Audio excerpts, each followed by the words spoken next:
ಸನಾತನ health care ಪ್ರೇಕ್ಷಕ ಮಹಾಶಯರಿಗೆ ಎಲ್ಲರಿಗೂ ನನ್ನ ವಂದನೆಗಳು. ನನ್ನ ಹೆಸರು ಡಿ ಜಿ ರವಿಕುಮಾರ್ ಅಂತ ಹೇಳಿ. ನಾನು ಗುರು ಪರಂಪರೆಯಿಂದ ವಿದ್ಯೆ ಕಲಿತು ಇವತ್ತು ನಾನು ವೈದ್ಯ ಮಾಡ್ತಾ ಬರ್ತಾ ಇದ್ದೀನಿ. ಈಗಿನ ಒಂದು ವಿಷಯ ಏನಪ್ಪಾ ಅಂತಂದ್ರೆ, ಇವತ್ತಿನ ಒಂದು ರೆಮಿಡಿ ಆಲ್ಮೋಸ್ಟ್ ಎಲ್ಲರಿಗೂ ಬೇಕಾಗಿರ್ತಕ್ಕಂಥ ಒಂದು ರೆಮಿಡಿನೇ. ಮಂಡಿ ನೋವುಗಳಾಗ್ಬೋದು ಅಥವಾ ಸಂಧಿವಾತ ಆಗ್ಬೋದು. ಇದು 80 ರೀತಿ ವಾತಗಳಲ್ಲಿ 80 ವಿಧ ಇದೆ. ಅದು ಧನುರ್ವಾತ, ಪಕ್ಷವಾತ, ಬಹಳಷ್ಟು ರೀತಿಯಲ್ಲಿ ವಾತಗಳಲ್ಲಿ ಇದ್ದಾವೆ. ಇದರಲ್ಲಿ ನಮಗೆ ಹೆಚ್ಚಾಗಿ ಸಮಸ್ಯೆ ಬರ್ತಕ್ಕಂಥದ್ದು ಒಂದು ಪಕ್ಷವಾತ. ಪಕ್ಷವಾತದಲ್ಲಿ ಪಕ್ಷಘಾತ ಅಂತ ಬರುತ್ತೆ, ಅದಾಗ್ಬೋದು. ಅಥವಾ ಸಂಧಿವಾತ ಅಂತ ಕರಿತೀವಿ, ಕೀಲು ನೋವುಗಳು. ಸಂಧಿವಾತ ಅಂದ್ರೆ ಈ ಜಾಯಿಂಟ್ಸ್ ಇದೆಯಲ್ಲ, ಈ ಜಾಯಿಂಟ್ಸ್ಗಳೆಲ್ಲ ನೋವು ಬರ್ತಾ ಇರ್ತದೆ. ಆದ್ದರಿಂದ ಏನ್ ಮಾಡ್ಬೇಕು ಅಂದ್ರೆ, ಸಂಧಿವಾತ, ಕೀಲುವಾತ, ಈ ವಾತಗಳಿಗೆ ಇವತ್ತು ನಾನು ಒಂದು ರೆಮಿಡಿ ತೋರಿಸ್ಕೊಡ್ತೀನಿ. ಯಾವ ರೀತಿ ಏನ್ ಮಾಡಬೇಕು ಅನ್ನೋದನ್ನ ಪರಿಪೂರ್ಣವಾಗಿ ವಿಡಿಯೋ ಮುಖಾಂತರ ನಾನು ಯಾವ ರೀತಿ ಮಾಡಬೇಕು ಅಂತಾನು ತೋರಿಸ್ಕೊಡ್ತೀನಿ. ಅದಕ್ಕೆ ಯಾವ್ಯಾವ ಪದಾರ್ಥಗಳು ಬೇಕು, ಯಾವ ರೀತಿ ನೀವು ಮನೇಲಿ ನೀವೇ ಮಾಡ್ಕೋಬಹುದು ಅನ್ನೋದನ್ನ ನಾನು ಇವತ್ತು ತೋರಿಸ್ಕೊಡ್ತೀನಿ. ಕಾರಣ ಏನಂದ್ರೆ, ಸಂಧಿವಾತ ಬಂದಿರತಕ್ಕಂಥವ್ರು ಪ್ರತಿಯೊಂದು ಗಂಟುಗಳು ನೋವು ಬರ್ತಾ ಇರ್ತದೆ, ವಿಪರೀತ ಆಗಿರ್ತದೆ. ಅವರು ದಯವಿಟ್ಟು ಪಥ್ಯ ಕರೆಕ್ಟ್ ಆಗಿದ್ರೆ ಆ ಸಮಸ್ಯೆಗೆ ಬಗೆಹರಿತದೆ. ಯಾವ ರೀತಿ ಅಂತಂದ್ರೆ ನೋಡಿ, ಪಥ್ಯ ಒಣಕಾಳುಗಳು ಯಾವುದು ತಿನ್ನಂಗಿಲ್ಲ. ಬದನೆಕಾಯಿ ಇವು ಬಿಟ್ಟು ನೋಡಿ, ಆಲೂಗಡ್ಡೆ, ಅವರೆಕಾಯಿ, ಅವರೆಬೇಳೆ, ಅಲಸಂದೆ, ಬಟಾಣಿ, ಹೂಕೋಸು, ಎಲೆಕೋಸು, ಈ ಗೋಬಿ ಮಂಚೂರಿ, ನೂಡಲ್ಸ್ಗಳು, ಫ್ರೈಡ್ ರೈಸ್ಗಳು, ಸಾಯಂಕಾಲದಲ್ಲಿ ತಿಂತಾರಲ್ಲ ಪಾನಿಪುರಿಗಳು, ಇವೆಲ್ಲ ಚಾಟ್ಸ್, ಈ ವಾತಗಳು ಇರ್ತಕ್ಕಂಥವ್ರು ದಯವಿಟ್ಟು ಇವನ್ನೆಲ್ಲ ಪೂರ್ತಿಯಾಗಿ ಬಂದ್ ಮಾಡಬೇಕು. ತದನಂತರ ಬೇಕರಿ ಪದಾರ್ಥಗಳು ಯಾವ ರೀತಿ ಅಂತಂದ್ರೆ, ಈ ಗೋಧಿ ಬಂದು ಹಿಟ್ಟಾಗುತ್ತೆ, ಅದರ ಹೊಟ್ಟು ಬಂದು ಮೈದಾ ಆಗುತ್ತೆ. ಈ ಮೈದಾಗಿ ಕೆಲವು ಕೆಮಿಕಲ್ಸ್ ಆಡ್ ಮಾಡಿ ಹಿಟ್ಟು ಮಾಡಿ ಕಲಿಸ್ತಾರೆ.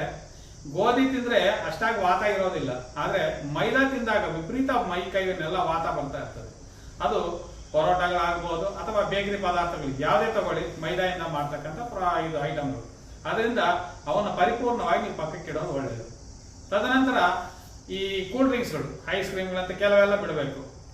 ಮುಖ್ಯವಾಗಿ ನೀವು ಬಿಡಬೇಕಂತ ಏನು ಅಂತಂದ್ರೆ ನೋಡಿ, ಅಣಬೆ ಒಂದು ಬಿಡಬೇಕು. ಈ ಸಂಧಿವಾತ ಇರ್ತಕ್ಕಂಥವ್ರು ಅಣಬೆ, ಅಳಸಿನನ್ನು, ಗಿನ್ನು ಮತ್ತು ಈ ವೆನ್ನಿಗರ್, ಚಾಟ್ಸ್ಗಳಲ್ಲಿ ಬಳಸ್ತಾರೆ ವೆನ್ನಿಗರ್, ಟೇಸ್ಟಿಂಗ್ ಪೌಡರ್. ಇಂಥ ಪರಿಪೂರ್ಣವಾಗಿ ನೀವು ಪಥ್ಯ ಇದ್ದು ನಾನು ಹೇಳಿರ್ತಕ್ಕಂಥ ರೆಮಿಡಿ ನೀವು ಮಾಡ್ಕೋಬಹುದು. ಅಥವಾ ನಿಮ್ಮ ಕೈಲಿ ಆಗಿಲ್ಲ, ಸಮಸ್ಯೆ ಜಾಸ್ತಿ ಇದೆ ಅಂತಕ್ಕಂಥವ್ರು ಯಾರಾದ್ರೂ ಇದ್ರೆ ಕೆಳಗಡೆ ಬರ್ತಾ ಇರ್ತಕ್ಕಂಥ ನಂಬರ್ ಕಾಲ್ ಮಾಡಿದ್ರೆ ಅದಕ್ಕೆ ಸಂಬಂಧಪಟ್ಟಿರ್ತಕ್ಕಂಥ ಔಷಧಿಗಳು ನಮ್ಮಲ್ಲಿ ಸಿಗುತ್ತೆ, ಅದನ್ನ ನಾವು ಕಲಿಸ್ಕೊಡ್ತೀವಿ. ಇವತ್ತಿನ ವಿಷಯ ಏನಪ್ಪ, ಏನೇನು ರೆಮಿಡಿ ನಮ್ಗೆ ಬೇಕಾಗಿರ್ತಕ್ಕಂಥ ಪದಾರ್ಥಗಳೇನು ಅನ್ನೋದ್ರೆ ನೋಡಿ, ಇಲ್ಲಿ ಮೊದಲನೇದಾಗಿ ನೋಡಿ, ಇಂಗು. ಬಹಳ ಉತ್ತಮವಾಗಿರ್ತಕ್ಕಂಥ ಇಂಗೆ ತಗೊಳ್ಳಿ, ಚೆನ್ನಾಗಿರ್ಬೇಕು. ಹಾಲಿಂಗು ಅಂತ ಕರೀತಾರೆ. ಇದನ್ನ ಒಂದು 5 ಗ್ರಾಮ್ ತಗೊಳ್ಳಿ, 5 ಗ್ರಾಮ್ ತಗೊಳ್ಳಿ ಸಾಕು. ಬೆಳ್ಳುಳ್ಳಿ, ಹೊಟ್ಟು ಬಿಡಿಸಿರ್ತಕ್ಕಂಥ ಬೆಳ್ಳುಳ್ಳಿ ಒಂದು 20 ಗ್ರಾಮ್ ಬೆಳ್ಳುಳ್ಳಿ ತಗೊಳ್ಳಿ. ತದನಂತರ ನಮ್ಗೆ ಬೇಕಾಗಿರೋದು ಎಳ್ಳೆಣ್ಣೆ 1 ಲೀಟರ್, 1 ಲೀಟರ್ ಎಳ್ಳೆಣ್ಣೆ. ತದನಂತರ 1 ಲೀಟರು ಹಸಿ ಶುಂಠಿ ರಸ. ಹಸಿ ಶುಂಠಿ ರಸ ಪರಿಪೂರ್ಣವಾಗಿರ್ಬೇಕು, ಇದ್ರೆ ಭಾರಿ ಒಳ್ಳೆಯದು. ಯಾಕಂದ್ರೆ ಕೆಲವರು ನೀರು ಹಾಕ್ಬಿಟ್ಟು ಹಿಂಡ್ಬಿಡ್ತಾರೆ, ಆ ಥರ ಮಾಡಬಾರ್ದು. ಬರೀ ಶುಂಠಿ ರಸನೇ ಹಿಂಡ್ಕೋಬೇಕು. ಹಸಿ ಶುಂಠಿ ರಸ 1 ಲೀಟರ್, ಎಳ್ಳೆಣ್ಣೆ 1 ಲೀಟರ್, ಹಸಿ ಶುಂಠಿ ರಸ 1 ಲೀಟರ್, ಇಂಗು 5 ಗ್ರಾಮು, ಉತ್ತಮವಾಗಿರ್ತಕ್ಕಂಥ ಇಂಗು, ಬೆಳ್ಳುಳ್ಳಿ ಒಂದು 20 ಗ್ರಾಮ್. ನಾವು ಯಾವ ರೀತಿ ಇದನ್ನ ಮಾಡ್ಕೋಬೇಕು ಅನ್ನೋದನ್ನ ನಾನು ನಿಮ್ಗೆ ತೋರಿಸ್ಕೊಡ್ತೀನಿ. ಇದನ್ನ ನೀವು ಮೇಲ್ಗಡೆ ಲೇಪನ ಮಾಡ್ತಾ ಬರ್ಬೇಕು. ಈ ಎಣ್ಣೆ ಏನ್ ಮಾಡ್ತೀರಂದ್ರೆ, ಎಲ್ಲಿ ನಿಮ್ಗೆ ಸಂಧಿವಾತ ಇದೆಯೋ, ನೋವುಗಳು, ಗಂಟುಗಳು ಅಥವಾ ಮಂಡಿ ನೋವುಗಳು, ಎಲ್ಲೇ ನೋವುಗಳಿರ್ಲಿ ದೇಹದಲ್ಲಿ, ಎಂಥ ನೋವುಗಳಿದ್ರು ಆ ನೋವುಗಳ ಮೇಲೆ ನೀವು ಹಾಕ್ಬಿಟ್ಟು ಪ್ರತಿದಿನ ಮಸಾಜ್ ಮಾಡ್ತಾ ಬರಬೇಕು. ಮಾಡ್ತಾ ಬಂದ್ರೆ ಆ ನೋವುಗಳಲ್ಲಿ ಗಂಟುಗಳಲ್ಲಿ ಇರ್ತಕ್ಕಂಥ ನೋವುಗಳು ಕಡಿಮೆ ಆಗ್ತದೆ, ಅಲ್ಲಿ ಕ್ಯಾಲ್ಸಿಯಂ ಬೆಳೀತದೆ. ಉತ್ತಮವಾಗಿ ನಿಮ್ಗೆ ಇರ್ತಕ್ಕಂಥ ಯಾವುದೋ ನಡೆಯೋದಕ್ಕಾಗ್ಬೋದು, ಕೂತ್ಕೊಳ್ಳೋದಕ್ಕಾಗ್ಬೋದು, ಪ್ರತಿಯೊಂದಕ್ಕೂ ನಿಮ್ಗೆ ಅನುಕೂಲವಾಗಿರ್ತದೆ. ಬನ್ನಿ ಯಾವ ರೀತಿ ಮಾಡೋದು ಅಂತ ತೋರಿಸ್ಕೊಡ್ತೀನಿ. ನೋಡಿ ಸ್ನೇಹಿತರೆ, ಮೊದಲಿಗೆ ನಾವು ಸ್ಟವ್ ಅಂಟಿಸ್ಕೊಂಡು ಬಾಣಲಿ ಸ್ವಲ್ಪ ಉರಿ ಸಣ್ಣ ಮಾಡಬೇಕು. ನೋಡಿ, ಮಾಮೂಲಿ ಅಷ್ಟು ಉರಿದ್ರೆ ಸಾಕು. ಈಗ ಶುಂಠಿ ರಸ ಮತ್ತು ಎಣ್ಣೆ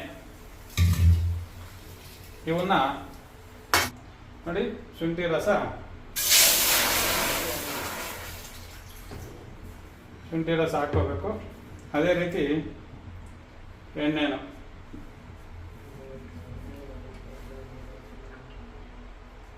ಈ ರೀತಿ ಎಣ್ಣೆಗಳನ್ನ ನಾವು ಅದಕ್ಕೆ ಶೇಖರಣೆ ಮಾಡ್ಕೋಬೇಕು. ಎಷ್ಟು ಬೇಕೋ ಅಷ್ಟು, ನಿಮಗೆ 100 ಗ್ರಾಮ್ ಬೇಕಾ, ಅರ್ಧ ಲೀಟ್ರ್ ಬೇಕಾ, ಲೀಟ್ರ್ ಬೇಕಾ, ಅದಕ್ಕೆ ತಕ್ಕನಂತೆಯೇ ನೀವು ಬಳಸ್ಕೋಬೇಕು. ಹಿಂಗನ್ನ ನಾವು ನಿಧಾನಕ್ಕೆ ಚಿಕ್ಕ ಚಿಕ್ಕದಾಗಿ ಪುಡಿ ಮಾಡಿ ಅದರೊಳಗೆ ಹಾಕಬೇಕು. ಬೆಳ್ಳುಳ್ಳಿ ಈ ರೀತಿ ಹಾಕೋಬೇಕು.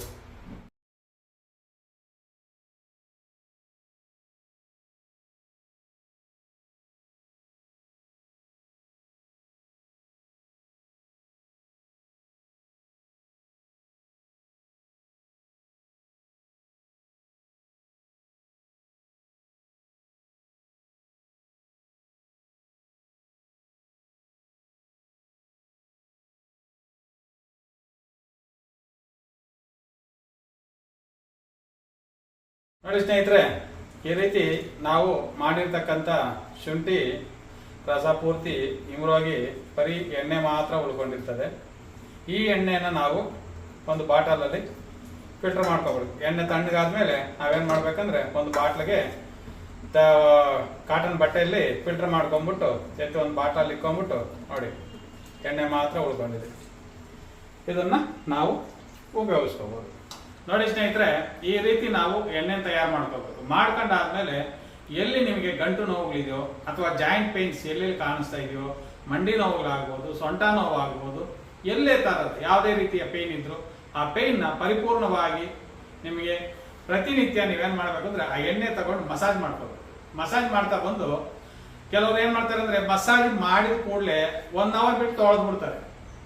ಅದು ತಪ್ಪು ಪದ್ಧತಿ. ಅದು ಇದು ನಿಮ್ಮ ದೇಹಕ್ಕೆ ಹೋಗ್ಬಿಟ್ಟು ಏನು ಕೆಟ್ಟದೇನಂತೂ ಮಾಡಲ್ಲ. ಯಾಕೆ ನೀವು ಭಯ ಬೀಳ್ತೀರಾ? ಭಯ ಬೀಳೋ ಅವಶ್ಯಕತೆ ಇರೋದಿಲ್ಲ.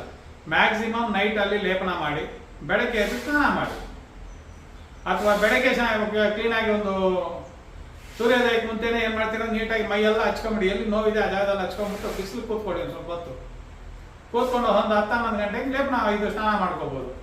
ಈ ರೀತಿ ಪದ್ಧತಿ. ಅಥವಾ ನೈಟಲ್ಲಿ ನೀವು ಮಲಗೋಕ್ ಮುಂಚೆ 1 ಅವರ್ 2 ಅವರ್ ಮುಂಚಿತವಾಗಿ ನೀವು ಊಟ ಮಾಡೋಕೆ ಮೊದಲು ಏನ್ ಮಾಡ್ತೀರಾ ಅಂದ್ರೆ ಲೇಪನ ಹಚ್ಕೊಂಡ್ಬಿಟ್ಟು ಊಟ ಮಾಡಿ ಸ್ವಲ್ಪ ಹೊತ್ತು ಓಡಾಡ್ಕೊಂಡು ಹೋಗಿ ಮಲ್ಕೊಳ್ಳಿ. ಬೆಳಗ್ಗೆ ಸ್ನಾನ ಮಾಡಿ ಮೈ ಒಳಗಡೆ ಎಣ್ಣೆ ಇಳಿಬೇಕು. ಇಳಿದಾಗ ಆ ಸಮಸ್ಯೆ ನಿಮಗೆ ಪರಿಹಾರ ಆಗ್ತದೆ.